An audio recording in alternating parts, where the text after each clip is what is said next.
Just describe why this victory in Bangladesh is so important for an inexperienced South African team. Yeah, I think, Stewie, maybe not as hard volley as you think it is, but yeah, look, I think the record says something like we haven't won a test match here in 10 years, and I don't know if it dates back further to a series win. But also just the belief that it instills in this group, how we went about our business, and the growth that you see within them on a daily basis, you know. So I think on so many levels it was a special win, and so important for this group, and especially what lie ahead over the next couple of months, which makes it even more exciting. Thanks, Stu, for those. Hi, Shuk. So I just want to ask you a little bit to build on something we chatted about last time. You know, it's very difficult to win in the sub, and over the last 10 years, like, there's been 35 series played and only 6 teams have actually won there. Do you think something is changing in terms of either the quality of the subcontinent sides, and I know, you know, you've only just played Bangladesh, not all of them, or the quality of the teams going over, or is there a shift in conditions, or is anything happening, or is just this just a great result? Yeah, I think I mentioned the last time, the teams going there are better prepared, I think, and the sub teams are probably not as good in their conditions as they probably once were, but on the back of the opposition not being that good, you know. So if you look at the results, New Zealand are achieving in India, and England had a win in Pakistan, and Pakistan came back and won that series. But I just think that teams go there better prepared. They're less fearful of the sub, because they found different ways of skinning this cat here, you know, either through a power game, or through a upskilling in terms of how the demons that once were. Guys don't come here anymore in a defensive mindset. They actually look at scoring options rather than trusting your defense, as was the age-old adage.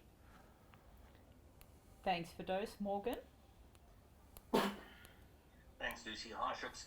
Shooks, just on Wiaan Mulder, he had a great series in the West Indies not that long ago, and you know the century he scored the other day was just absolutely outstanding. What will it do for his confidence and the confidence the team has in him as an all-rounder? Because his career has taken quite a long while to develop, but it's great to see that he's starting to hit his straps now.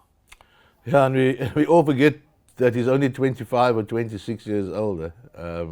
So maybe it started out too early for him, and he wasn't able to come to grips with the expectations, and obviously didn't get as many opportunities. But yeah, he's learning quickly, and he's a guy that thrives on backing he gets.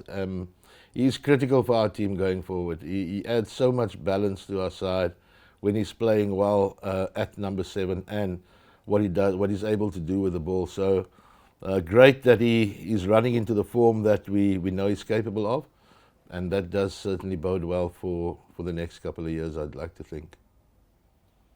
Thanks, Morgan. Johan? Morning, Chiefs. Congrats with this win. I just want to know, talking home conditions, is there any chance, or what is the situation on Andrich? Is there a possibility of having him back for extra pace against teams like Sri Lanka and then Pakistan? Anrich made it very clear that he was only going to play T20s this year, and then he'd re-evaluate next year. So no, I'm not going to be badgering anyone or going contrary to what he told us. I was very comfortable with what he said, and so no, won't be asking or looking at that even, not an option. Thanks, Johan. Zahir? Shooks, well done there in Bangladesh. Just in regards to Kish, he's the number one ODI bowler. He takes fivers in Test cricket almost every series, and obviously he's playing T20 League now. Would you say that he's the best all format spinner in the world at the moment? And just in doubling up with that, you also got the number one ICC ODI Test bowling, Fiji. Does that just make, are you guys confident of taking 20 Test wickets, which is obviously a very hard thing to do. Confident every time you go on the field that with those type of bowlers, you're always confident taking 20 test wickets. Yeah, the first question, I don't know who the other T20 and ODI bowlers are in the world. Remember, I don't watch that. I'm only joking. But yeah, having Kesh and KG in your side, when you come here and when you pull off wins like we have, you know that they're going to do, or they're going to be taking the bulk of the wicket. So you've then got to fashion your attack around how you're going to give them the best opportunities of getting those piles of wickets, you know. Kesh bowls a hell of a lot of overs, so there's more of an even chance of him on his day picking up 5-wicket hauls.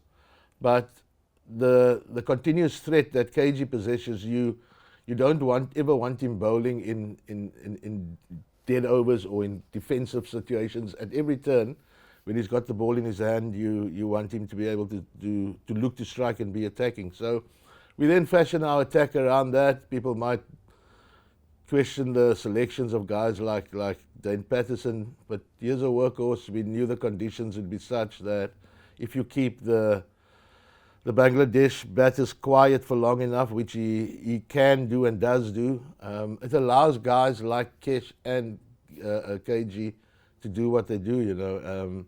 So yes, you're certainly very confident that you're going to pick up 20 wickets because you've got two of the best in the world. Thanks, Ahia. Feroz, we're just going to give a couple of the others a go before we circle back for a follow-up. So we're going to go Ken. Thanks, Lucy. How's it, Shukri? Congratulations on Thanks, Ken. great result there. I guess a lot of people were a bit surprised that you guys enforced the follow-on given the heat and the conditions and the bowling loads, but was that almost like a sort of statement that, you know, we could bowl you out as well with our spinners, because Kesh and Seniran obviously did a great job in that second innings? Yeah, I must be brutally honest. I wasn't overly convinced about the following on decision because I'm a bit old school like that also still, you know. And Aiden came off and we chatted about it, and he said to me, look, I mean, we're pretty confident, like you say, that our spinners can do the job as well as KG. We keep KG fresh, like I said.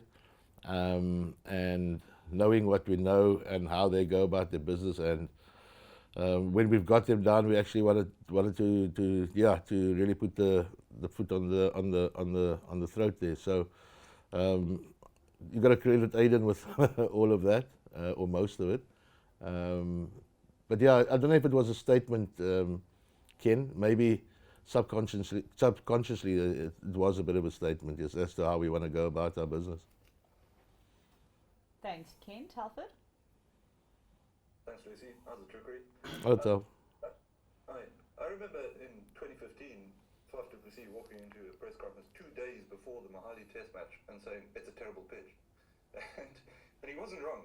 But I wonder, and the results since then have kind of borne things out. But I wonder what kind of mental shift a team like South Africa have to make in the subcontinent to get to the place they are now. Yeah, I think maybe we experienced. We walked into a presser a day and a half after the test match saying it was a terrible pitch. No, I think the guys are. I think it's all about our prep, Telford. We prepared really well. We created extreme conditions in Pretoria, and I think we kept talking around the mentality that we want this group to have, for them to back what they've got, to show their character in everything we do, and if we were going to fail, because we're going to make mistakes, and you almost want to create an environment where it's okay to make mistakes, you know. But we're still going to get tested in bigger ways going forward. But I think it was really huge for us and for South African teams. When we go to Pakistan and India next year, I think we take a lot of confidence from this result. Thanks, Telford. Fani? Shukri, I wonder if I could ask you about the series against Sri Lanka coming up. Would you be requiring fast bowlers like Marco and Gerald and Kwena Mapaka to play in at least one or two first-class matches before the test series starts? Well, Gerald and Marco are are playing in the T20s against India. Quena's getting through matric exams. He's definitely not in the equation to play any test matches for us unless we have a spate of injuries. But Gerald and Marco will be in the squad for Sri Lanka, and so will Lungi. Lungi's also going through a little conditioning block that we started since he was here, and that was always the plan for him, so that he can be ripe and ready. If playing a 4-day game sits within that, and we're comfortable with that, then that's what they'll do. But we'll also again have a two-day camp before we assemble in Durban. We'll have a 2-day camp in Pretoria, where we'll simulate conditions or try and simulate conditions, and also create a workload similar to what they would in a first-class match. Perfect, thanks, Fani. We're going to go Kaniso. First of all, we'll save the Afrikaans questions for last, so it'll go Kaniso, then we'll take the follow-ups. Kaniso, please go ahead. Thank you very much, Lucy. Good morning, Shooks. World Test Championship, Shooks, how are you feeling with the fact that your fate's in your own hands? You win 3 of the 4 tests. Then it's off to London for you guys, but then again, that'll be easier said than done. Yeah, a lot easier said than done. But this is the way you'd prefer it to be. You know, you want your fate in your own hands. You don't want to be relying on other sides. But I can tell you now that table is going to be topsy-turvy, and there's so many permutations still. But yeah, I'm just glad that it's in our hands. But yeah, it's all about the first test against Sri Lanka in Durban now, and then we'll take it from there. But first, a nice little break for all these guys. Thanks, Kaniso. So we'll look to take the last couple of follow-ups as we look to wrap this media up. Go ahead for those. Shukri, I just want to ask you about scoring hundreds, because obviously South Africa had a long period of time where it was difficult for guys to score hundreds. Have you noticed something in terms of mindset or technique or whatever it is that's allowing guys, especially like a Tony, to bat for such long periods of time? I've always said you give us conditions that are batter friendly, or not too spicy as we have become accustomed to, then the guys can get hundreds. And bowlers are made to work, and we've got bowlers like we spoke about earlier that can toil away and create opportunities. But for me, it's all about having good enough wickets for batters. And if your next question is going to be, which someone asked earlier or last week, we're not going to ask for specific conditions back home. We want good wickets because we feel that we can create enough opportunities on good wickets, and our batters have now shown that they can get hundreds. Thanks for those. Stu? Thanks. Well, to follow up on that, we've seen Ashwell go along as your batting coach over there. Two-part question this, Shukri. What has his impact been? And do you want him to stay on for the remainder of the summer? Ashwell's our batting coach. It's not as if he's obviously just had a few things to deal with on domestic front.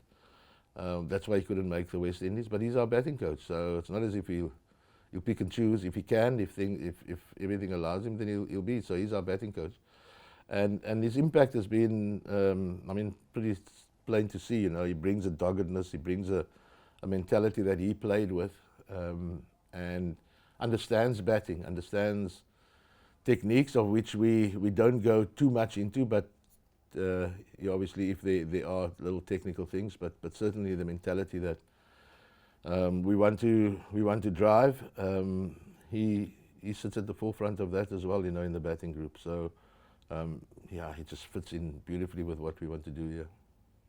Cool. 2 last English ones, then we'll give first of all 2 questions, and then we do have to wrap this media up. Please go ahead, Kaniso, then Zahir.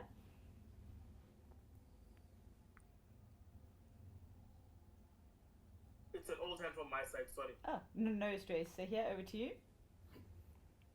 Shooks, just speaking about wickets and not wanting to basically prepare wickets that suit you, but when you play Sri Lanka, the last time Sri Lanka was here, they won a series in Durban and B. Do you have any influence in where the team plays, and if you had to choose, would that be the 2 venues that you play Sri Lanka in South Africa? It doesn't matter where you play; it's a home match. you've got to be fancying your chances back in South Africa, you know. No, I don't even think about stuff like that, sir. I must be brutally honest. And it's not being blasé or not thinking that we superstars. Far from it. You can't play all your games in one venue in South Africa. I mean, what's the point then? So, yeah, we're comfortable. I mean, you say a few years ago we lost the Test series. I mean, it's been 10 years since we won one year and we came and won.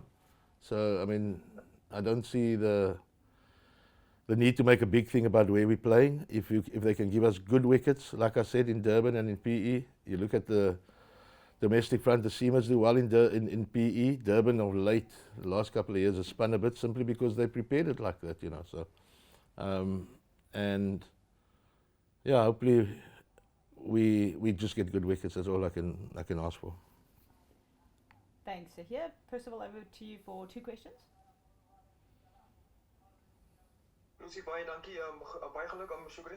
Dankie. My eerste vraag dan, net tot kortliks, my collega het jou nou gevra oor die wêreldkampioenskap, maar soos afrigters julle wil fokus op een toets op een wedstryd op 'n slag. Wat is nodig van Shukri Conrad en sy span om nou voort te bou op daai sukses wat julle in Bangladesh bereik het nou in Sri Lanka en Pakistan? Hopelijk om 'n dag vroeër by die huis aan te kom sodat ek nog 'n braaitjie kan nuttig, want ons het nou lanklaas gebraai. Maar nee, oukies moet lekker gaan rus. Die manne wat in die T20 reeks gaan speel in India, dat hulle dit met sukses doen en dan kom ons weer by mekaar op die 21ste en dan fokus ons weer baie hard op wat die uitdaging wat Sri Lanka gaan bring. Het is ook belangrik dat die manne voorbereid daar kom op die 21ste. So as dit beteken dat hulle in 4 dag wedstryde moet speel vir al die kolwers, dan dit is wat gaan gebeur. Shukri, jy het gepraat oor die belangrike rol wat 'n speler soos Kesha vir julle speel op toetsvlak. Ek sien hy, iemand soos Aiden, Tristan Staps, almal in die T20 groep. Wat is jou kommunikasie met jou kollega Rob Holte oor hoe die spelers bestuur moet word, veral in die ag genoem dat hulle ook teen Sri Lanka en Pakistan weer in die toetse moet speel? Ja, kyk, ons gesels gereeld. Jy kan sien dat manne soos KG en Lungi en van ons snel bowlers nie speel nie. En ja, dis omrede die feit dat hulle voorberei vir 'n toetsreeks. Ek is baie gelukkig dat die Kolwe speel en Kesh speel, want aan die einde van die dag, hoe meer kompeterend ons kan wees, is dit ook 'n goeie voorbereiding. So ja, ons gesels gereeld en ons sal dit mense nou sê, we prioritize whatever is needed in whichever space.